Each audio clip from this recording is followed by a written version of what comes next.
Assalamualaikum warahmatullahi wabarakatuh. Halo semua, apa kabar nih? Semoga kalian semua tetap semangat ya mengikuti pembelajaran IPA hari ini. Nah, pembelajaran kali ini kita sudah masuk ke pertemuan 20, yaitu akan membahas mengenai materi struktur dan fungsi organ pada tumbuhan. Baik, kita bahas ya. Nah, organ penyusun tumbuhan berpembuluh ini dikelompokkan menjadi dua, yaitu organ vegetatif dan organ generatif.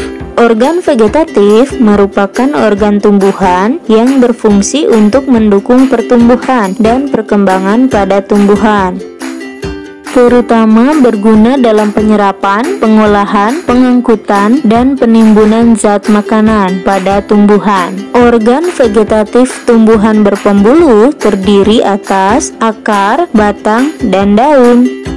Organ generatif merupakan organ tumbuhan yang berfungsi dalam proses perkembangbiakan secara generatif atau seksual melalui penyerbukan. Pada tumbuhan berbiji tertutup atau angiosperme, organ generatif terdiri atas bunga, buah, dan biji. Sekarang kita bahas struktur dan fungsi dari akar. Akar merupakan organ tumbuhan yang umumnya berada di bawah permukaan tanah. Akar juga tidak memiliki buku-buku seperti batang. Akar akan tumbuh ke pusat bumi atau menuju air berada. Warna akar tidak hijau, melainkan keputih-putihan atau kekuning-kuningan. Akar pun memiliki bentuk yang runcing. Terdapat dua jenis sistem perakaran pada tumbuhan, yaitu serabut dan tunggang. Tumbuhan monokotil seperti padi dan jagung memiliki sistem perakaran serabut.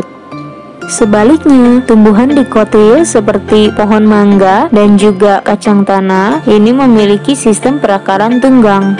Akar memiliki fungsi untuk menambatkan tubuh tumbuhan pada tanah. Fungsi berikutnya adalah menyerap air dan mineral dalam tanah atau pada medium tumbuhnya. Pada beberapa tumbuhan, akar mengalami modifikasi sehingga akar dapat berfungsi sebagai penyimpanan cadangan makanan, seperti misalnya pada singkong, serta berfungsi juga sebagai tempat penyerapan oksigen, misalnya pada tumbuhan bakau. Baik, sekarang kita bahas mengenai struktur dan fungsi batang. Pada umumnya, tumbuhan yang kamu lihat memiliki batang yang berdiri tegak di atas tanah, serta mendukung cabang, daun, dan bunga. Batang umumnya berbentuk panjang bulat, seperti silinder, memiliki ruas-ruas atau internodus yang masing-masing dibatasi oleh buku-buku atau nodus. Pada nodus inilah tempat melekatnya daun dan tunas. Batang memiliki banyak fungsi, antara lain menyokong bagian-bagian tumbuhan yang berada di atas tanah dan sebagai jalannya pengangkutan air dan mineral dari akar menuju daun, dan jalan pengangkutan makanan dari daun ke seluruh tubuh tumbuhan.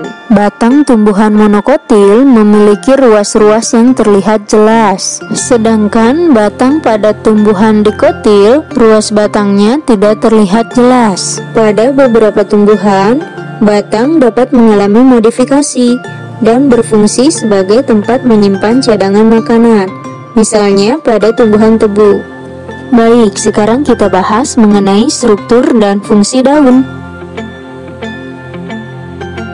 Daun merupakan organ tumbuhan yang menempel pada batang. Biasanya berbentuk tipis lebar dan banyak mengandung zat warna hijau yang dinamakan klorofil. Daun memiliki beberapa fungsi, antara lain sebagai alat untuk mengambil gas karbon dioksida yang digunakan sebagai sumber bahan baku dalam fotosintesis, lalu mengatur penguapan air atau transpirasi, dan sebagai tempat pernapasan tumbuhan atau respirasi tumbuhan. Setiap tumbuhan memiliki ukuran, bentuk, dan warna daun yang berbeda untuk mencirikan tumbuhan tersebut. Peruratan daun namun itu merupakan suatu ciri khas agar kita dapat mengetahui apakah tumbuhan tersebut termasuk monokotil atau dikotil. Daun monokotil memiliki peruratan daun yang sejajar, sedangkan daun dikotil memiliki peruratan daun yang menjala.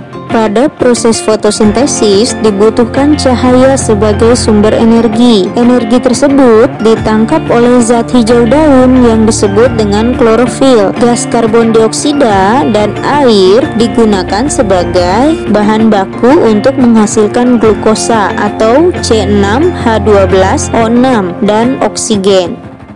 Nah, sekarang kita bahas struktur dan fungsi bunga. Bunga merupakan alat reproduksi generatif pada tumbuhan. Bunga biasanya memiliki warna yang menarik dan berfungsi untuk menarik serangga dan hewan lain yang dapat membantu proses penyerbukan. Secara umum, bunga tersusun atas dua bagian utama, yaitu perhiasan bunga dan alat reproduksi bunga. Perhiasan bunga meliputi tangkai, kelopak atau kaliks, dan mahkota atau korola. Sedangkan alat reproduksi berupa benang sari sebagai alat kelamin jantan dan putik bunga sebagai alat kelamin betina. Bunga yang memiliki bagian-bagian tersebut disebut bunga lengkap, sedangkan bunga yang tidak memiliki salah satunya disebut bunga tidak lengkap. Berdasarkan keberadaan alat reproduksi dalam satu bunga, ada bunga yang memiliki benang sari dan putik